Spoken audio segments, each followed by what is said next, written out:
Good morning. Okay, for or West Coast, not East Coast. See, I'm already confused. It's morning, right? It's 9 a.m. over here. I don't know about the rest of you, but do you have your coffee? Because I do. That's where the rest of our crew is grabbing their coffee. And before I forget Yes. anything, Faith, happy birthday. Faith, we miss you. Happy We know same. birthday. Oh, She and that's Connor exciting. Chenier share a birthday, and I didn't want to. I thought if Faith is here, we have to make sure we say happy Oh, birthday. happy birthday. And then there's so many other people in the chat already. We saw everyone chatting as the countdown was going. We're so excited to have you all here. And yes, our other team members will be joining us as soon as they are ready to hop on. But we're really excited. So, Steph, kind of let's talk about what we got going first. We're kind of going to get started and tell everyone kind of what's going on, and then hopefully we'll have more team members. Yeah, exactly. So here we go, because we are like pros at vamping. So let's vamp a little bit. Yeah. Today's panel is going to be from metaphor to storyline, LGBTQ representation in Star Trek, starting from TOS, because there's a lot of backstory that maybe some of you don't know, all the way up through and including obviously Discovery. Hi, War Dog. Thanks so much for joining us. We were so excited. We were like, you guys were chatting away while we were just sitting waiting to come out. So we love that you are all here Oh, supporting oops. us. This one.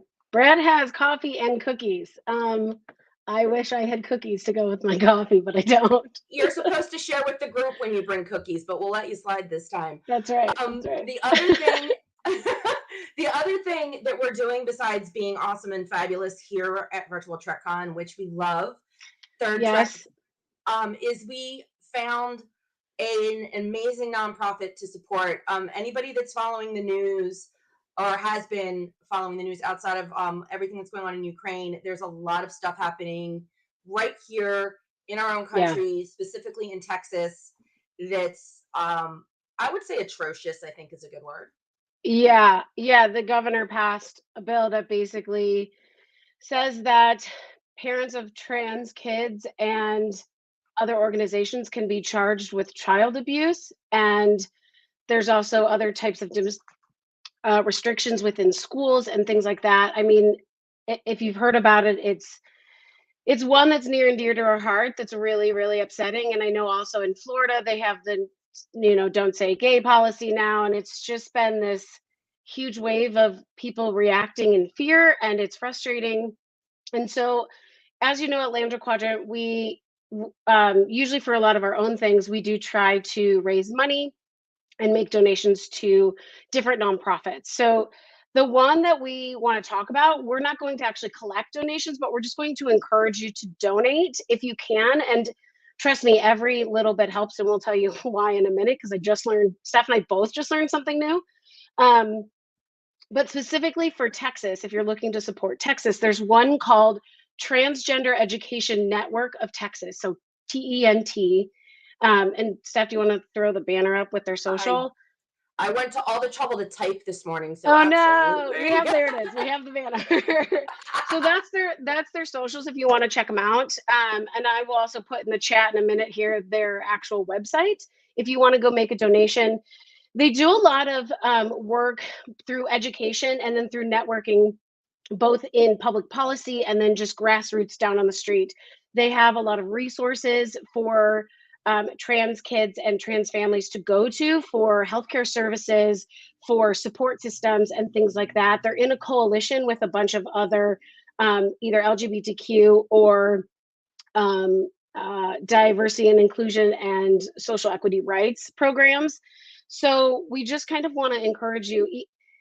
If you have someplace local that you're able to donate, I do encourage that. But if you're like us and this is Texas is don't get us started. We are very very frustrated. So this is one of the things that we really really want to encourage everyone to donate. So and this is the reason why the thing that we learned um, is that so here's the stats that they gave us. In the US, for every $100 donated to an LGBTQ plus organization, only 4 cents of it actually go to a transgender led organization. So Steph and I were just talking about this and how important it is to actually donate specifically to transgender-led organizations or organizations that aren't just LGBTQ plus related, or focused on. And so this is, again, one of us that's near and dear to our heart, and we just want to encourage everyone. I donated last night, and yeah, I will put the actual website in the link, or in the chat, and then everyone We will need have more that. coffee. But I do need more coffee. Sorry, everyone. It's 9 a.m. I'm also supporting some local trans artists that are on Instagram. They have T-shirts called "Protect Trans Kids," which, if you've seen, there's been several celebrities that have worn them and posted about it, including Elliot Page and a bunch of other celebrities. So there are things out there to look for, but this is always one of the things that is near and dear to our heart, is donating to organizations that need help. So that's what we got. That's my soapbox. I will get off of it now. Because this is what we do. Yes. So there you go. I'm putting it in the chat. While we're waiting for the rest of our crew to jump in, I'm going to give you guys some real quick background on LGBTQ in Star Trek and where it kind of started, because it actually did start back with TOS, with George Takei having conversations with Gene Roddenberry about, kind of theoretically, could we do an LGBTQ story in TOS, which obviously was just Star Trek at the time. And Gene, unfortunately, the timing was poor, because supposedly this conversation happened around when Plato's Stepchildren aired, which was the episode that had the interracial kiss between Kirk and Uhura. And that episode got banned across the Bible Belt. There were places that just refused to show that episode. Right. And Gene said he understood how important it was, but by the same token, his basic theory was, I would, but that would absolutely get us canceled. And then all the other socially conscious episodes that we want to show would never happen. Because if we did this once, that would be the end of Star Trek. So he said, there's going to be a time, but it's not on original. And then, flash forward to TNG, and Gene is actually at a convention in Boston where he was asked a question from the founder of this really great science fiction group called Galaxian Network. And the Okay. I know, isn't that awesome? And the Galaxians wanted to know, are we going to get something now? It's the 80s. Are we going to get something now? And Gene said, it needs to be done. It's coming soon. We're going to do this. And David Gerrold, who most people know as the writer of Trouble with Tribbles, believed Gene when he said that, had faith in Gene when he said that. And he actually wrote a script called Blood and Fire for TNG, which was about the HIV crisis. And it was direct. There was no metaphor involved. It was straight representation. It was about two gay characters becoming afflicted by an incurable intergalactic blood disease. So, it was on point, and it never got made. And that's actually why David Gerrold walked away, because he had so much faith in Gene that this was going to happen. And then, Gene passed away very suddenly, and the rest of the showrunners didn't want to do it. So, hey, Randy. Hi. Randy. How's it going? Randy, you're a little loud, not gonna lie. Your volume. Oh, love. Oh, sorry. Hot mic. Sorry. So it was very unfortunate. So all that when the LGBTQ community finally got their representation, it was all very metaphorical. TNG actually had 3 episodes that touched on it, and we can start talking about those. The Offspring, because Data let his child choose their gender, and their skin tone and everything.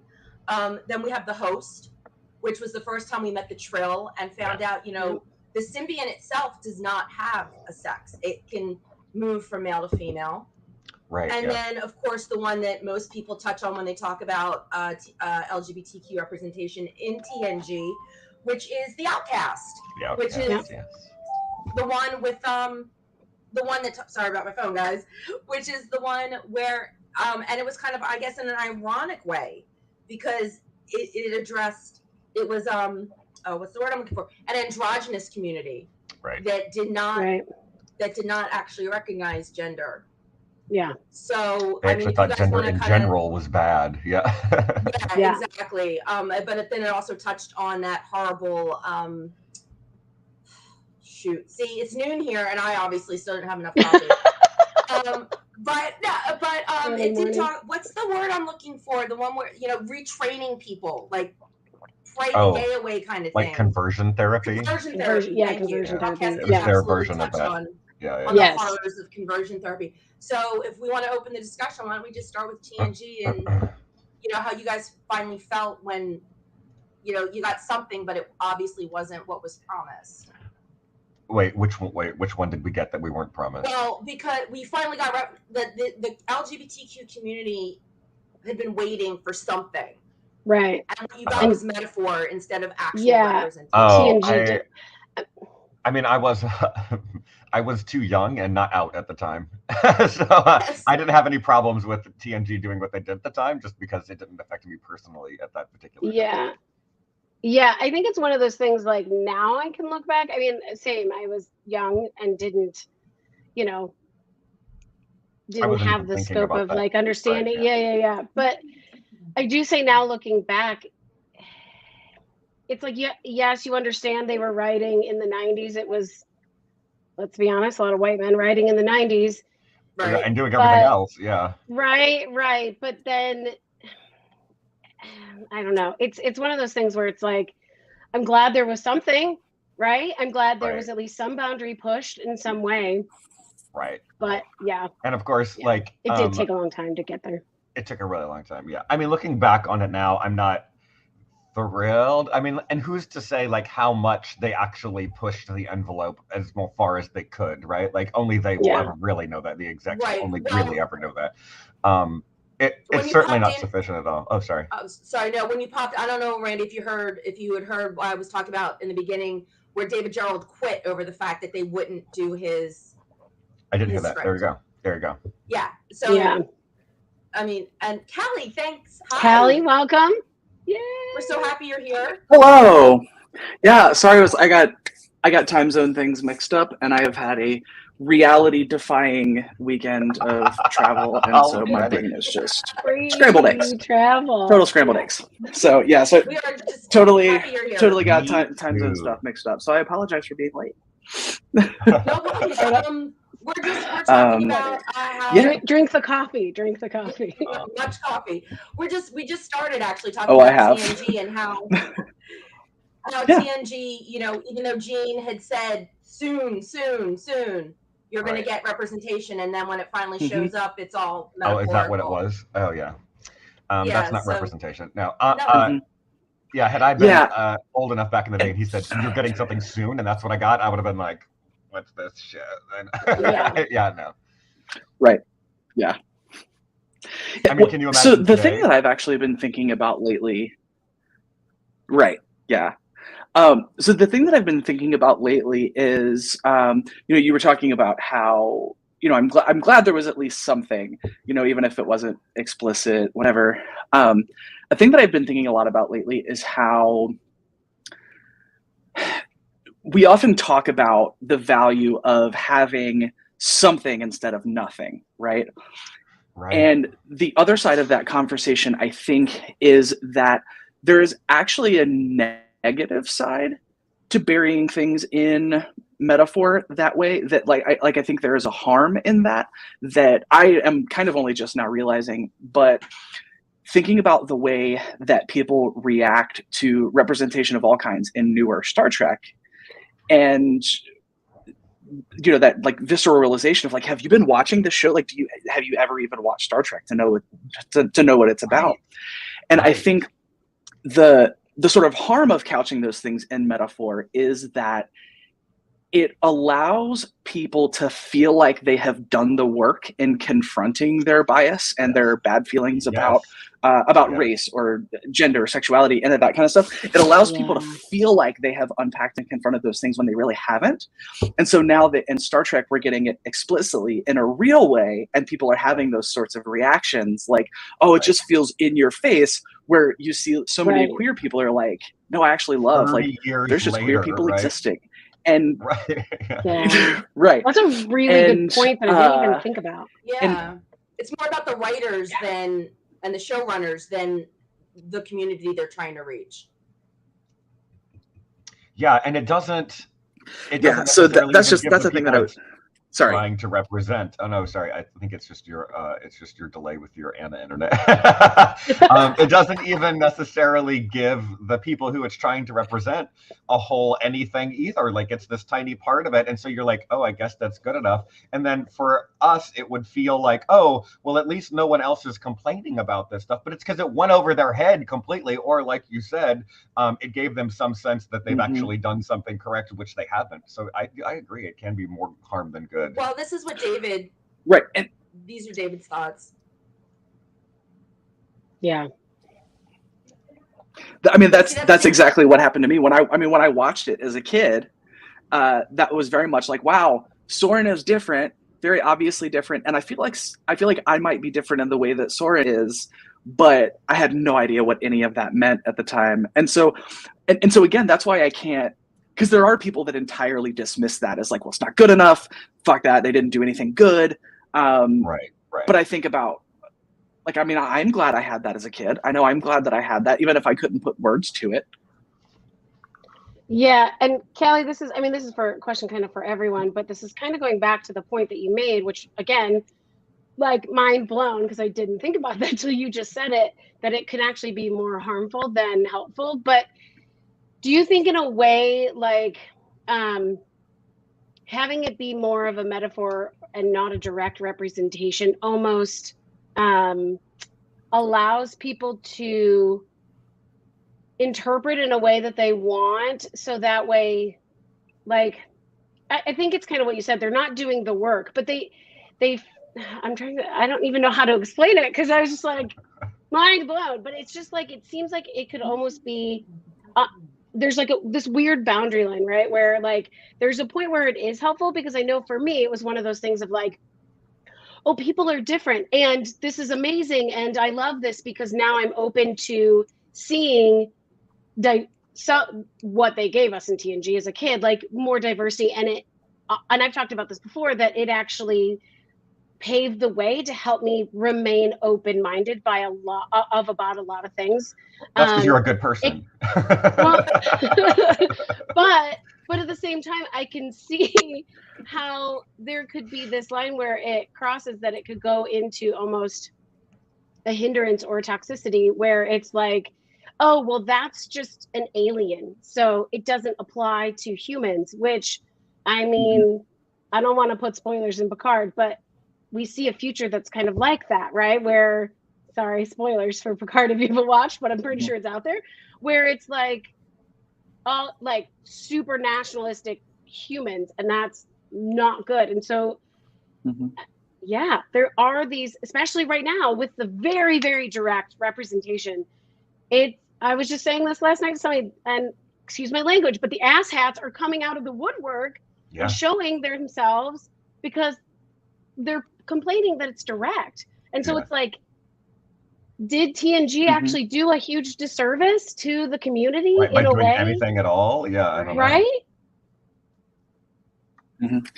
Right. And I think about that a lot. And I mean, I think the answer to that is that, like, sometimes two things that are in opposition to one another are still true, right? And that, like, there are good things about it and there are bad things about it. Right. I think there is a value in gently confronting someone's bias in a way that doesn't automatically activate like defensiveness and like digging in, but you can't stop there. And I think that's really where the mistake is, right? Like, you can introduce concepts in a very gentle way to sort of make people understand that, like, before I try to tell you that being gay is great, actually, what I'm first going to try to convince you of is that being gay is not evil.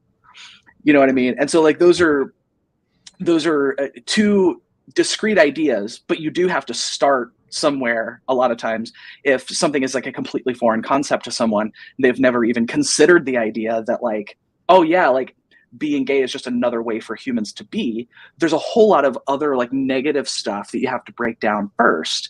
And introducing concepts in a gentle way through allegory, through metaphor, whatever, can be a great way to start that conversation. But the big mistake is ending there, right? Then they left it on the table for 30 years. Yeah, but instead of doing that, right. So and so we didn't get that in Enterprise, and we even got in the first season of Enterprise. There was a pretty terrible like transphobic joke that was like, okay, like we didn't really have an excuse then, and we definitely don't now. And the other thing that I think about too, that is a conversation that I think like I would be much less bothered by this discourse if we were also able to acknowledge that, like, we do say, we learn, we grow, we get better. Sometimes we make mistakes because we don't know things. And I think what's implicit in that is that, like, I deserve benefit of a doubt for not having known, even though, like, the resources were available to me. There were people speaking out about these issues even then. I was just not listening at that point, right? And so there's a level of, I guess, accountability that I think people should take in that way. And I don't mean accountability as in, like, I have to, like, perform guilt about it, or, like, I have to,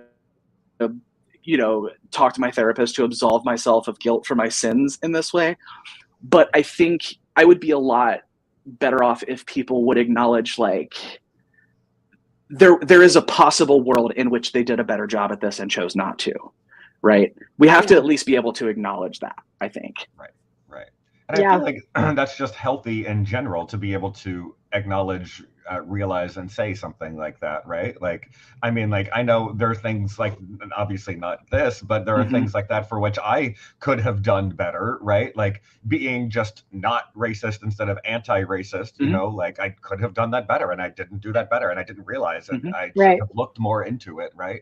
I wasn't out there actively attacking people, but I also wasn't out there actively trying to stop it. And as a white person, I could have and didn't, right? So I totally own and understand that. And you're right. I don't think that people are. I think they're like, well, they didn't really show it to us, so.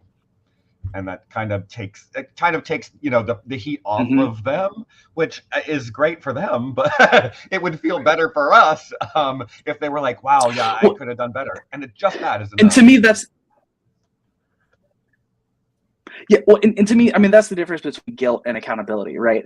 If I'm like performing guilt because I used to have problematic views on gender or race or disability, any of that sort of stuff, there's zero part of that that's helpful, right? Like, that is me doing a performance, trying to get other people to absolve me of things I have done wrong.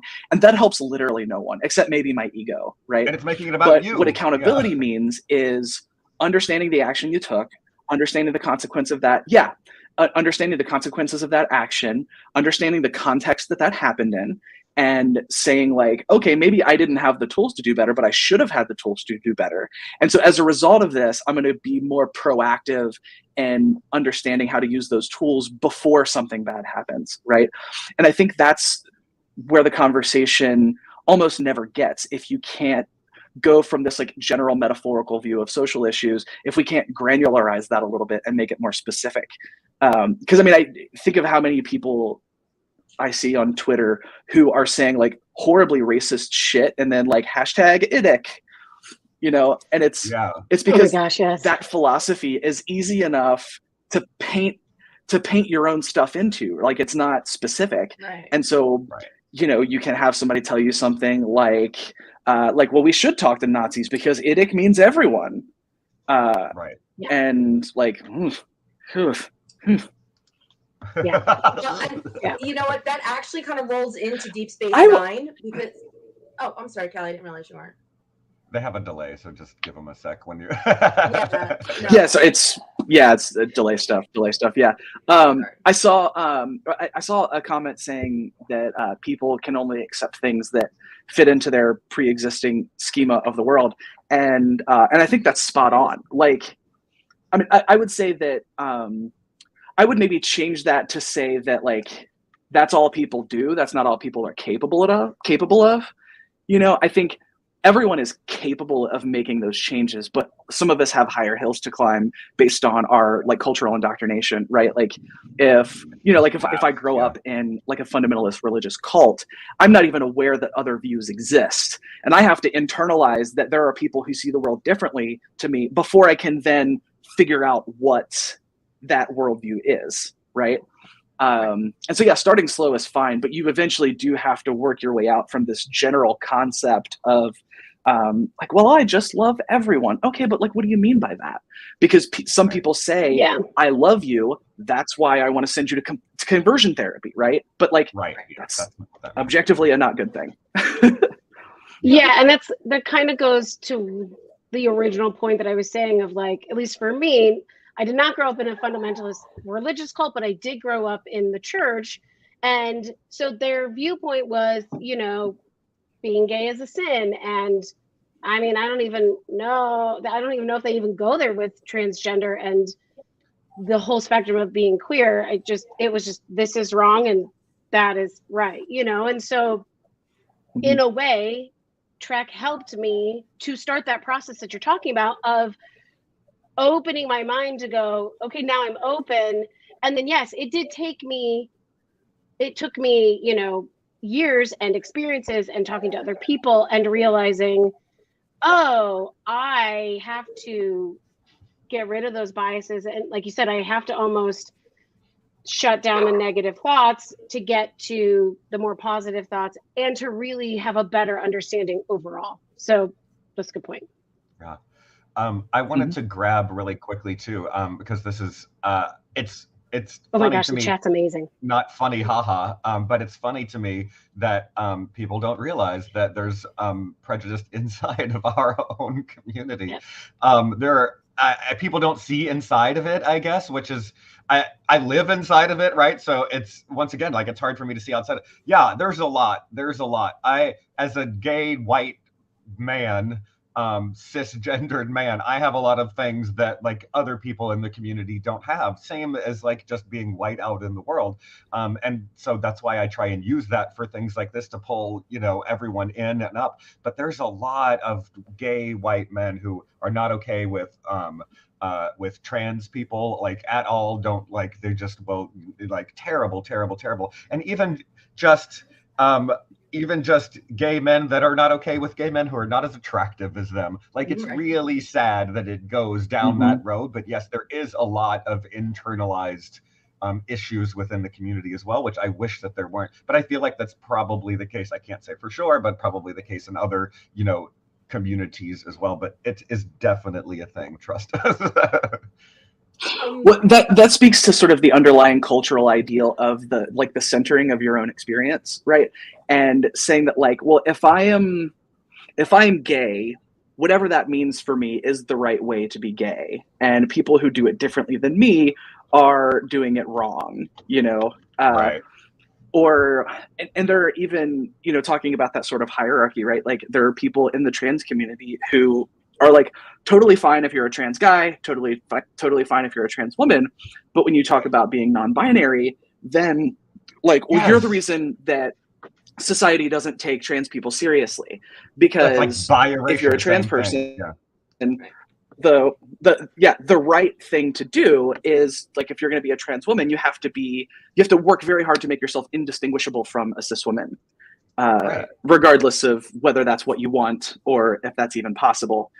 And so again, that's kind of bringing it back to the point of the panel, is the idea that that's why you have to be very specific about what you mean when you say, for example, diversity, right? And this is a really familiar right-wing talking point when people talk about diversity. The right wing will come back like, well, what about diversity of thought? Like, why can't you let me into this conversation when I'm saying things that basically come down to me hating you? Like,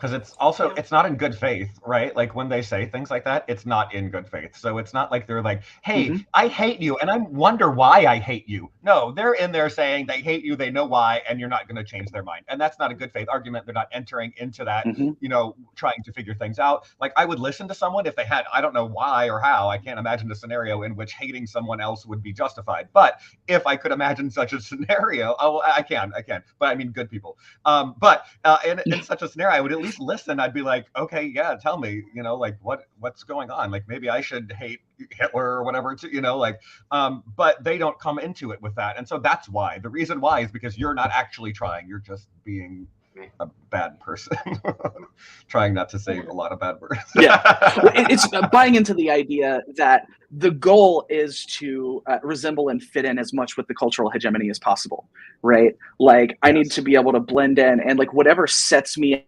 out from the dominant culture as something that I need to work my best to make that invisible to the people around me. And there are some people who are able to do that, and ostensibly it works, but there is a side of themselves that they either have to erase or hide to get there. And one, it's a bad idea to set that up as an ideal, even in a world where everyone could achieve it if they wanted to. But there's also like, there are people who, because of whatever circumstances they have, literally could never do that, even if they wanted to. And so are we just saying that like, sorry, y'all are out of luck because, you know, you're a trans woman who is like atypically tall, or, you know, your body is very, like your bone structure makes it such that you could never just like walk into a crowd and blend in, right? It's saying to that person like, well, you know, you're physically incapable of fitting that ideal, but you should still be trying anyways, and if you don't, it's basically your fault for being born wrong. And then we're back to that argument again, right? Who you are is wrong. And it never works either, right? Like this is the thing, the right is going after trans people right now writ large, and I think there are a lot of mostly like affluent gay men who are like, well, we got marriage rights, so peace out. And they don't understand that like if they are successful in coming after trans people, they are not going to leave gay people alone either. Like when you choose dominant culture solidarity versus in-group in community solidarity, like you will lose every time. No, I mean, that goes back to, I know you were here, Callie, at the beginning as we were talking about the Transgender Education Network for Texas. We were talking about the nonprofit for donation and everything. But literally that happened in Texas, right? And they were focused on trans kids. And then Florida, and it was just don't say gay. Like it is a domino effect, and it is scary. And so there has to be. And that happened fast. I mean, that's what they do, right? When they see somebody else do it, they jump on it immediately because it's in their head already. It's not like they just got the idea that, oh, I should do something bad to gay people. They knew they wanted to. They just found an avenue to do it because somebody else did it first. So, yeah, you can't, every inch, I mean, they take the mile.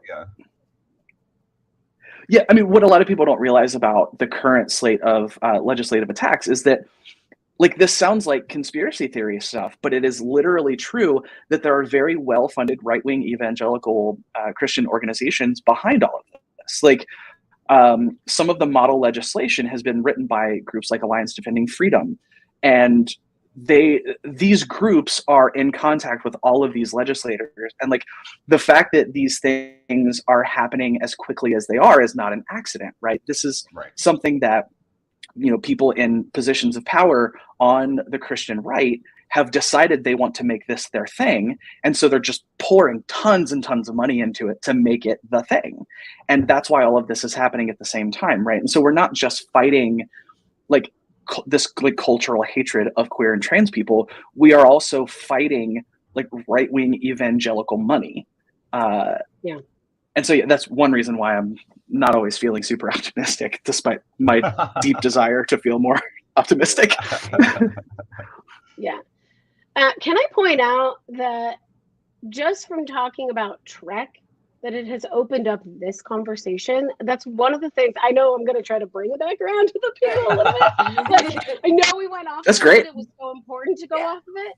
But look at that. Like, look at just where the conversation has led. And even I was putting this in our private chat, but the chat amongst all of you out there watching has been phenomenal, going back and forth in the discussion. And so it's one of the reasons why I love this show, and I love this entire franchise, because it does give you a vehicle almost to start the conversation and open up and go to different places. So I love Trek. Well, to bring it back around, and to bring it back around to accountability versus guilt, if anybody saw What We Left Behind, the Deep Space Nine documentary, Ira Stephen Bear actually said he wished he had done more. They were doing this little scene about check boxes, like what boxes can we check about supporting communities, and they started to check the LGBTQ box physically, and then Ira's like, take that check out. We didn't do enough. Yes, there was a same-sex kiss between Jadzia and one of Dax's past spouses. Don't get me started. And then the Emperor's New Clothes. Lenora Khan. Where Ezri Dax was interested in the Intendant and Lita. But evil lesbians in space. Are you kidding me? Yeah. Evil lesbians in space. Yeah, exactly. But Ira wishes he had done more. And he's not even saying with that. He's saying with Garrick. He would have loved to have explored Garrick and his sexuality and his attraction to Bashir. Right. So there is an accountability at least there.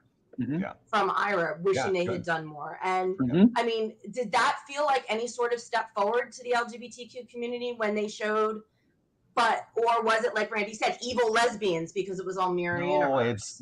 It's queer coded villains. It's nothing. It is nothing. That's worse. That is worse. Evil lesbians. Yeah, that's a long-standing trope. It can only ever be an evil person. It can only ever be in an alternate universe. It can only be those things. And then it's not even real. People see it as not real. They're like, oh, well, it's not real because it's all of these things. Right. And that was my point earlier about, can it be and it's usually specifically by sorry. Yeah. Delay. Well, and specifically the evil people are usually, the evil people in those stories are usually bisexual, actually. Yeah, because that's sort of the implicit that like, even like, I'm cool if you're gay, but if you're bisexual, that's like, you're a chaos goblin. What's wrong with you? Why can't you decide, And I think that's often played into as a trope, the bisexual villain, because that's like exotic and titillating or whatever. And it can which is why I love the Intendant being queer. Yes. Oh, yeah. I mean, and then Voyager. Which is why, out of context, I love the Intendant and. Right. And again, there was talk. It's great to be objectified. I'm a big fan. there was again, and then Voyager completely dropped the ball. There was a storyline that never got made. And then Kate Mulgrew had said, well, Enterprise is coming along. They can do better. And then Malcolm Reed was supposed to be gay, and then they completely chickened out on that front, which left the Cogenitor and Stigma as, again, metaphorical. They never touched on anything. You can't kick that can down the road forever, and they tried to. But I mean, Stigma, for those of you that aren't Enterprise fans or don't know, was finally their AIDS episode, because T'Pol had contracted a degenerative disease from doing a mind meld, which at that time was taboo amongst the Vulcans. Back in those days, Vulcans did not mind meld. And when T'Pol went for help, Phlox had to go coded, I guess you could say, into the Vulcans. I remember that. He's like, there's this disease, but it's on Denobula, but it mirrors your disease, and can you help me? But the Vulcans put two and two together and realized that T'Pol was the one that had the disease because she did a mind meld, and now the Vulcans are like, we're out. We're not helping you. And then she got help from one Vulcan that was like bucking the system. So again, it was all very metaphorical. you know, And- and that was early 2000s. You would have, you know, Yeah. we could have expected better from the writers and the showrunners. Yeah, for sure. Yeah, that was. I didn't even pick up on that when it happened. So if it's so veiled and so Right. far back from the truth that you don't even see it, what use is that except for the people that happen to interpret it because they're exposed to it? Like that's nothing. It's literally nothing. Right. And I think Cogenitor gets lost in the prime directiveness of the episode. Yes, it is. It's a three gendered society. They need a third person to procreate. Oh yeah, yes. But it got wrapped up in Trip interfering. Right. So any sort of LGBTQ commentary I think they were trying to make got so wrapped up in should Trip have done what he did or not. Yes, More that was so very than- much the message of the episode, and not Right, that instead of it really being any- interesting thing where you have to have Yeah. this third being. Yeah. I watched that so you're right. episode to do a guest spot on the Women at Warp podcast, which, like, shout out to our friends at Women at Warp. They're amazing, amazing show, Yay! amazing people. love But them. I did an episode with them where we talked about Cogenitor, and I have a like but don't love relationship with Enterprise. I enjoy it, but I don't know it back to front like I do like TNG, DS9, Voyager, and so I'd watched through Enterprise once or twice, and when they asked me to come on to do that episode, I watched the episode, and it's been a while, so I couldn't like unpack all of what made me uncomfortable about it. But I just remember thinking to myself, like, well, I'm going to add this to the short list of Trek episodes that I never watch again because I do not feel good right now. Oh. And when we got to the end of the review for the Women at Warp episode, at the end of the discussion, I remember the host asked, like, you know, any final parting thoughts? And my final parting thought was like, I'm really glad I don't ever have to watch this episode again. I just, Mohammed, thank you so much for coming. We love having you here, and I always love it when you agree with me. So, Mohammed's amazing. So thank you for coming by. We appreciate it. Thank you. But yeah, I think they were trying to make a statement, and they just, Enterprise again. They just kind of dropped the ball. That, you know, I want to know who thought that was an attempt. Right, yeah. Right. It's obviously someone cis, straight, and probably white who made that attempt.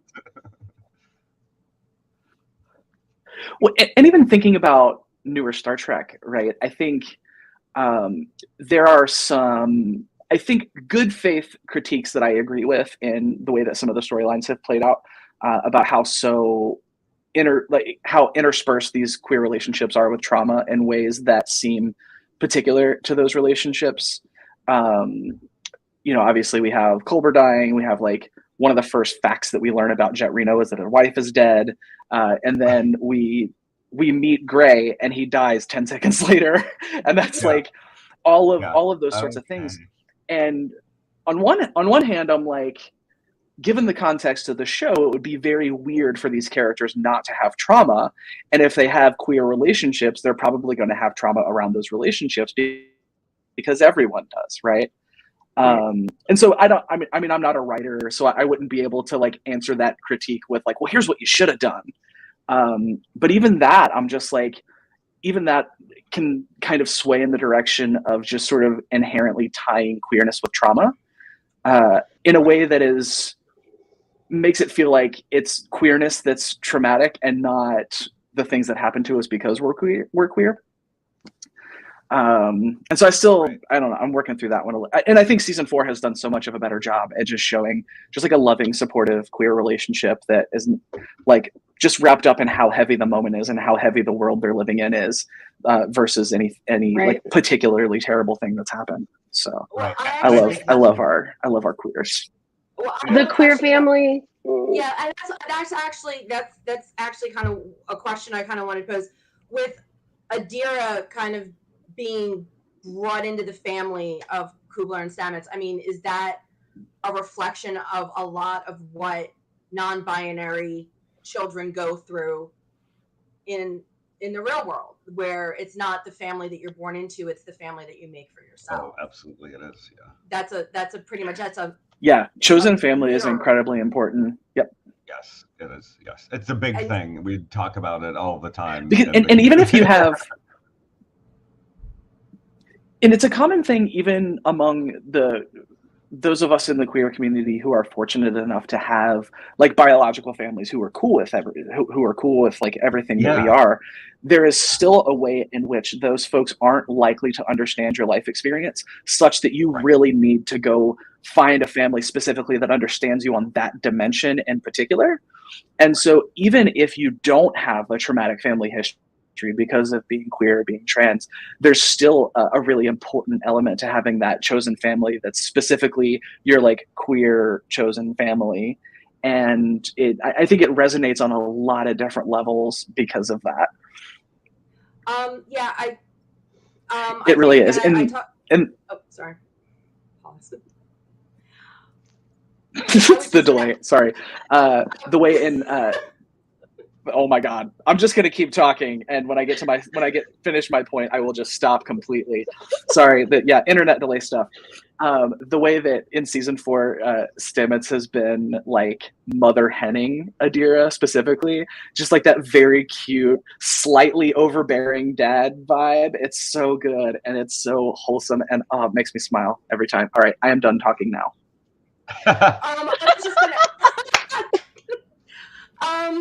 I was just gonna say, and I talk about this all the time on my podcast and just everywhere.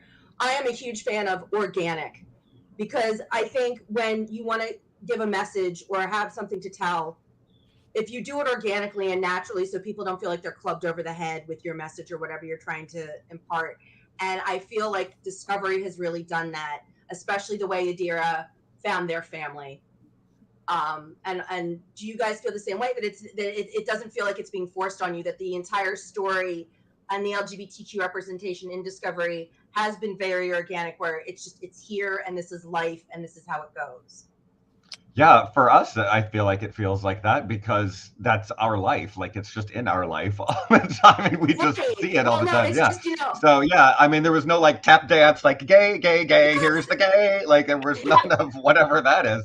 So yeah, it just. Well, I was gonna say, I think there was a moment of like celebration at the very beginning of Discovery, right? Because you did have Stamets and Colbert, so it was like, here's the gay couple, yay. And then after that, I want to say they did a great job of it just naturally came in. Like there's no like huge exposition of like, oh, hey, by the way, and this person is queer and this is why, and this is the thing. No, like Callie was saying earlier, you meet Reno and they just talk about their life as if it's their life, right? Yeah, like, right. And yes, it's a traumatic thing. Blah blah blah. On this moon really sucks. My wife died. Blah blah blah. And it's like, and they keep going, right? That's what I'm saying. There's other shows that do such a bad job. They're just It's like what we were talking about earlier about shows that want to kind of, and writers and creators that want to pat themselves on the back, like, look what we're doing.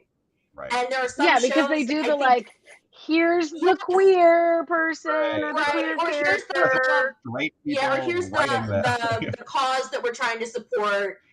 Supergirl was terrible. That put such a bad taste in my mouth. It's like every time they were trying to make a point, it was more about patting themselves on the back, like, look what we're supporting. Whereas, it took them this long to get here, but Discovery, I think, has done the exact opposite and done it the exact way that it should have been done. And that's why I wanted to see if everybody else felt the same way. Yeah, no, I think that's true. I want to jump back really quickly to the discussion. I really do. It feels like our queers just exist. Yep. Yes. Thank you. I just wanted to jump back really quick to Callie's point about the always having trauma surrounding queer relationships.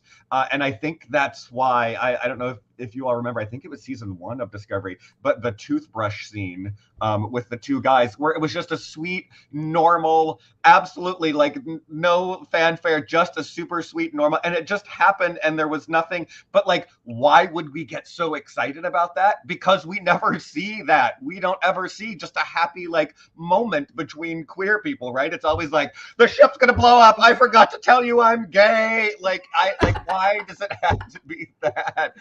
So anyway, but yeah, just the fact that that tiny moment was such a big like upswell, like that should tell you something. I wanted to put this up for Melissa real quick Well, and oh yeah, because we love you. We love you, Melissa. all the love, so much love. I think that's why I ultimately loved Adira's coming out moment, because I wish that it had come earlier on in the season, because the whole time I'm like, so we know they're non-binary and we know they use they them pronouns, but we're going with she her like 8 episodes in, like what's going on? And of course that means there's going to be a coming out moment. And so for me and a lot of people, we're just like on the edge of our seats, like, are they going to do this right? And like, is this going to be the episode? Is this where it's going to happen? I don't know if it's going to be good, and just like freaking out. And then when it finally happens, I don't know how a lot of other people feel about it, but when they're having that conversation and that look comes over Adira's face, and I was like, I know that look. This is the coming out moment, because I know exactly what that look on their face means, because I've seen every non-binary person I know put that look on their face when someone misgenders them, and they're doing the calculation of whether or not it's worth it to correct them, whether or not now is the right time. And that's where like I don't think an actor who is not non-binary could pull off that moment without a significant lift of understanding and effort and work and like learning and talking to people, because it's just that simple look on your face that, I mean, just immediately I knew it was coming. And the fact that it was very not a big deal. It was just like, they never felt like a she or a her. And Stamets is just like, okay. And I was like, that's it. That's it. They did it. They did it. They did it. And they got some pushback, and I've heard some negative things, like in the future they wouldn't have to even hide it. There would be no reason for them to have to be like, why is this? But I totally understand, and I actually appreciate from the writer's standpoint that it's today's audience that they're playing to. We're not playing to the future, so we have to have that for the people that are watching the show today. And that's why I am not really bothered by how that happened, because I know that for today's audience that's kind of what has to happen. But they did it in a really good way, like just playing the Star Trek nerd that has to make everything work in universe. I think it also makes a lot of sense that like the burn has recently happened. There's been a gigantic society reshaping calamity, and we tend to see regression of social progress in situations like that, right? Right. But also, I mean, we see in Enterprise, Phlox almost gets into a fight at the bar because, Enterprise was not too long after 9/11. And so there was some of that, they were trying to have some of that animus, the xenophobia sort of like baked into the storytelling, because that's what was relevant to the moment. But I mean, we constantly see it in that universe, right? Like we see like the way that Pulaski treated Data, for example. We do see examples. Yeah. Yeah. You can tell we had no love for Pulaski here. For those of you that do not know, Diana Muldaur played a lawyer on the old TV show LA Law, and they got rid of her by throwing her down and having her step into what she thought was an elevator and right down the shaft. So that is how we get rid of all talk of Dr. Pulaski. I love it. Oh, hilarious. So to go back to Callie's point with Adira's coming out, Adira's coming out, and like you said, huge chops to Blue and their acting, because you're right. I think you're right. It only a non-binary person could actually play that and have that specific expression. And the thing that I love about it is, for you, because I know that you've talked about this, it was extremely meaningful, right? You cried. Like, I'm going to cry talking about it. But for other people too, they did such a good job acting and portraying that. And I don't know who directed that episode as well, so it might be partially in the directing.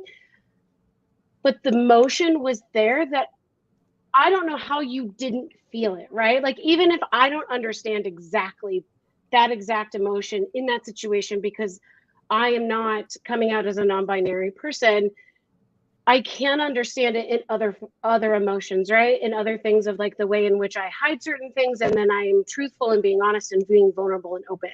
And so I remember crying from that scene just for that purpose and that empathy and that compassion in general. And I think that goes a long way, going back to our original conversation about like metaphor doesn't always work completely, is that having the actual thing in front of your face, hopefully you are someone that is open to seeing that.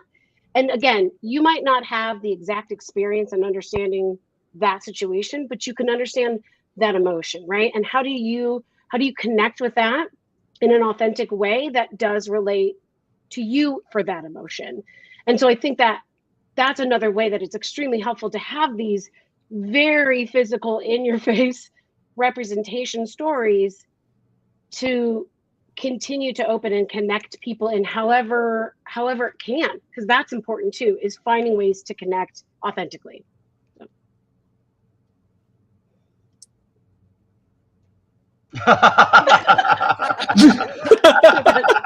This is the system we've now developed, is the no touch. That's when we know. We created our own language the span of an hour. Yeah. Which is, I would say, because we're kind of in the last 5 minutes, so I think one of the great victories that I've seen, even outside of Discovery, is that now we're seeing queerness depicted in a few different ways, and we're seeing transness represented in 2 different ways. And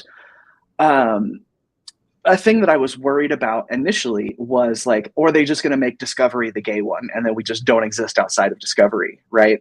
Right. And I'm so glad that I was wrong about that, right? Like, I was so glad that I was wrong about that. But now we're seeing it in the bit where Mariner was talking about the kinds of people she's attracted to, right? And she says very specifically, like, gender non-binary babes. Yeah. And then we have their spoiler alert for season 2 of Lower Decks. Hopefully you finished it by now. That we have her and Jennifer getting together in like the most classic of enemies to lover trope situations. And so, like, not only do we have an interesting like interspecies queer relationship, we're doing classic TV tropes with queer relationships now, and that honestly feels like progress to me, right? Yes. Oh my God, yeah. freaking Jennifer and Picard, and then of course Seven and Raffi, right? Yeah. Yes. And I mean, you're right. And there was even that little preconceived notion in Prodigy before you heard Rock speak, when Rock was grunting. A lot of people thought, oh, male, and then Rock opened her mouth and finally spoke, and it's like, oh, wait a minute, no. So I think just because she was like big. Yeah, exactly. Like, you can't judge a book, and yeah.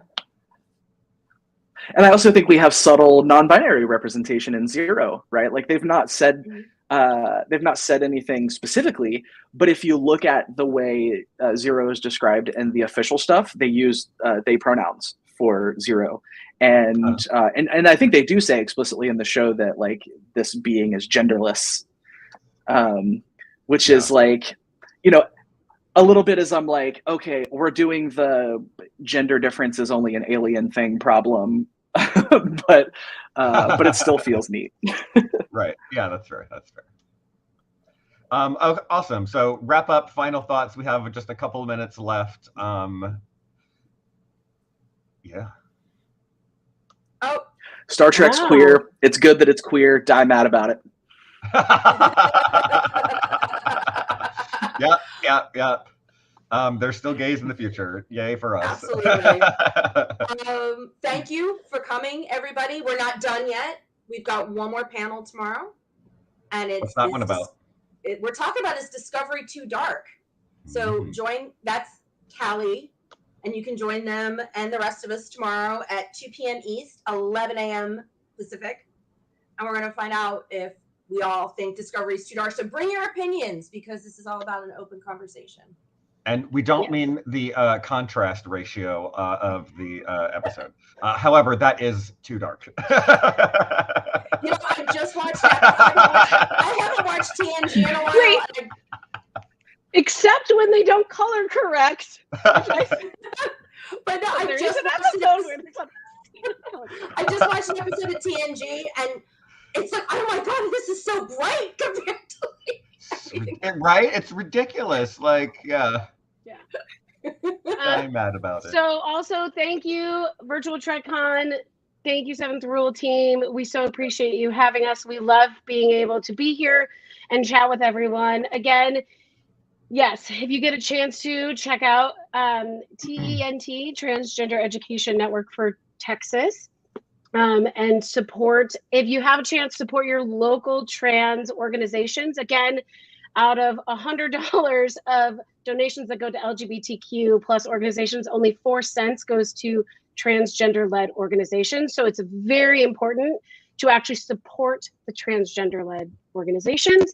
And I'm gonna show off my shirt again because, hello, protect trans kids. That's what I'm gonna say. And just like Anne-Marie said, the next video is in our description. So we love you all. Please head over to the next panel. It's in the description on YouTube.